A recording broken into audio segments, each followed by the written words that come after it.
ছেলে মেয়ে দুটোই বেশ কয়েকদিন ধরেই আমি দেখছি ওদের উপর চোখ পড়ার একটা কারণ হলো এই যে পরিবেশ, ওরা বেশ বেনামান।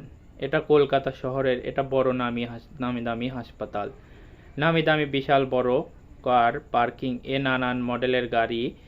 যারা নামেন তাদের অসুখটা এরকমই হলেও পোশাক আশাক আর আহ, চালচলন অন্যরকম, দেখলেই বোঝা যায় এনারার মা লক্ষ্মী আশীর্বাদ থেকে অন্তত বঞ্চিত হন। এখানে ওরা সত্যি বেমানান, দুজনেই সন্তান, জামাকাপড়, চোখে মুখে একটা ভয়, একটু যেন সংকুচিত হয়ে থাকা, সব মিলিয়ে বোঝা যায় যে ওরাই এই পরিবেশের নয়।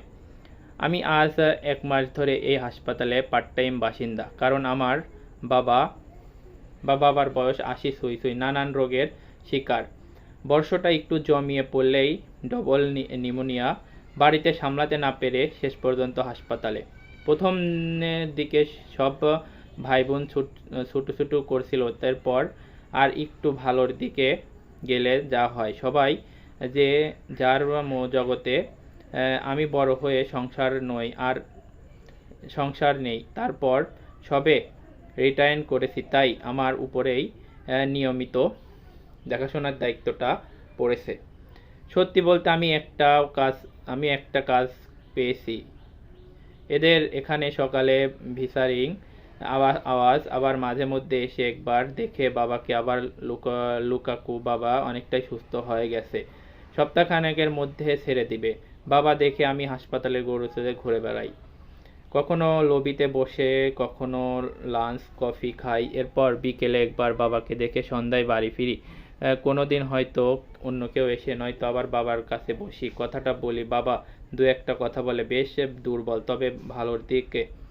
1 মাস ধরে নানা রকম লোক দেখি, কেউ কেউ আলাপ জমায়, জানতে চায় পেশেন্ট কেমন আছে, নিজের কথা বলতে চায়, আমিও শুনি।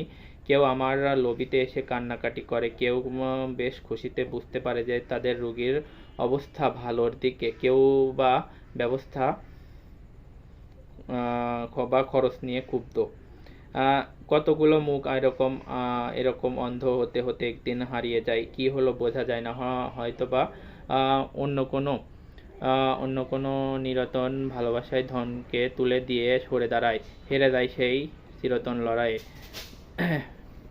সবচেয়ে ভালো লাগার, নতুন কোনো অতিথি বাড়ি যায় বা ছোট্ট একটা বিরাট পৃথিবীর পা রাখি, এই বুকের ভেতরে একটু হলেও একটা না পাওয়া যায় কষ্ট 60 বছরের মনটাকে উদাস করে দেয়। এই ছেলে মেয়ে দুটোই আনার সারাদিন হাসপাতালে চত্বরে বসে থাকে, ক্যান্টিনে যায় তবে বটে কোনো কোনো কিছুতেই কিনি না, দেখি না।